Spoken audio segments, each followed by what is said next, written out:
Hi, Rigsters here, back with another Forza Horizon 5 A to Z Street series. They're now on our first really fantasy bonkers car. This one's actually not a real car. It dates from Halo, the 2554 AMG Transport Dynamics M12S Warthog CST. Don't know what any of that means, but it looks like a cool off-road buggy. We're going to tune it for the road, because why not? It's part of the series, and we'll get to see what this bonkers car does.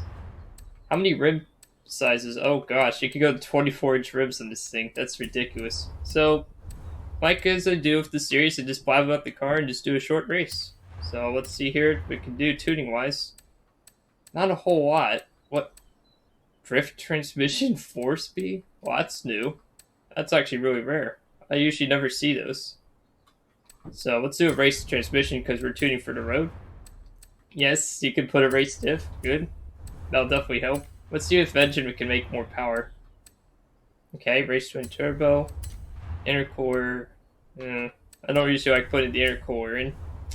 This might be just an A-class car, unless if I could put different rims on. Maybe I could go up a class. No, I cannot. Let's see what specialized rim styles look real quick here. No. Although you can reduce the weight by 123 pounds if you put these wheels on, which is pretty hilarious. I'm not going to do that, because that would also be inconsistent with the results. It's all-wheel drive, apparently, by default, which makes sense. It's off-road buggy. You can also put a racing V12, or a racing, well, not racing V12, 7.7 liter V12, or a racing 7.2 liter V8. Not doing that, no engine swapping for this series. So, that's pretty much it for the upgrades. Wow. So it's 10,650 credits. It's not always an exact science with this series and for the channel, because I have bought into many different cars in this game. So apparently we're just stuck in A-class for this vehicle. Alright, so let's see what we can tune real quick here. Definitely bumping the PSI to 20, because you don't want it too low for the road. Gearing, probably should stretch that inwards a bit. Oh gosh. Can't even get more top speed out of it, so I have to actually go the opposite direction. Oh, let's make first gear toward acceleration.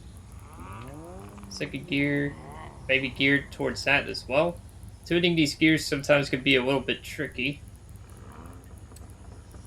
And I have no idea how this is going to perform on the road. It's really good off-road, I can tell you that. That's for sure.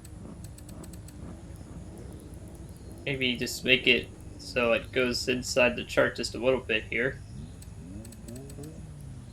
Okay. And then, let's see here. Like that. And then caster, let's adjust that to 3.5. Oh gosh, the roll bars are too soft. Let's make it like 20 for the front and 15 for the rear. Actually, let's lower that to 19. Don't want to go too crazy here. Definitely lower the ride height to like half. This is ridiculously tall vehicle, so I need to make sure it squats more. Increase the springs for the front and rear. Dampening, yeah, I definitely want at least 8 there. Make it half. For the bump stiffness, this is a tuning device. Best way to start with a rebound and bump is you set the rebound. Say like it's 8, half of 8 is 4. So for the front rebound and front bump stiffness respectively.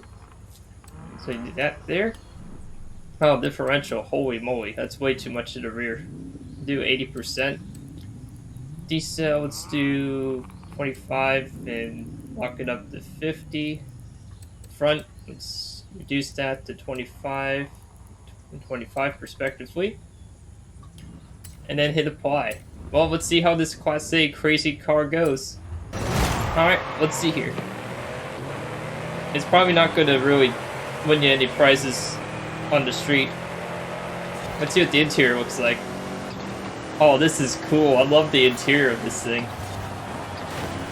This is what it looks like for YouTube. Oh, Wait, they're facing through me again. Did they remove collisions or something? This is strange. What? Did something happen to my settings? Because normally, they don't just phase through like that. It's bots now. They don't even do any impact damage. This is what the engine sounds like.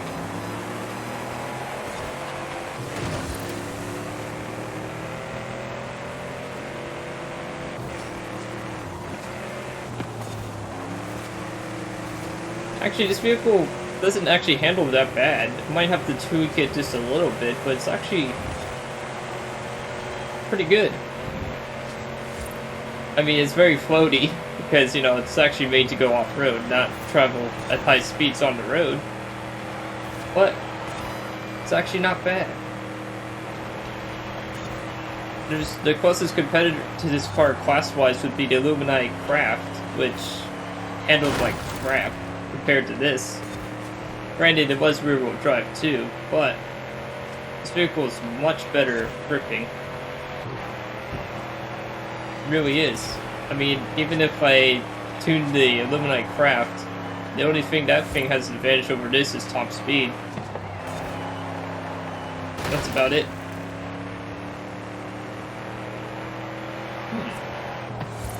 Kinda like this funky vehicle from Halo. It's just hilarious though, that you can put this vehicle on the road like that. And despite not having much upgrades, it's actually not bad for this particular street course.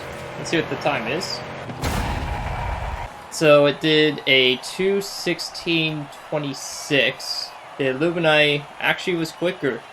The Alumni was 2:15.75 because it had a higher top speed, so it actually is slower than the Alumni, which is the closest equivalent of what I tested so far. And they're in the same class too, so that's kind of strange, in my opinion. But hey, it is what it is. It is something more controllable, that's for sure.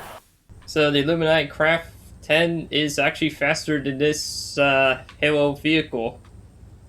I like driving the Halo vehicle more though. It's much more stable, partly due to the all-wheel drive and traction advantage of having all these massive tires spaced more evenly. And that will be it for this video. So I do run a Ko-Fi page if you wish to support the channel. It's in the link below. And this is Rigsters Journey, signing off.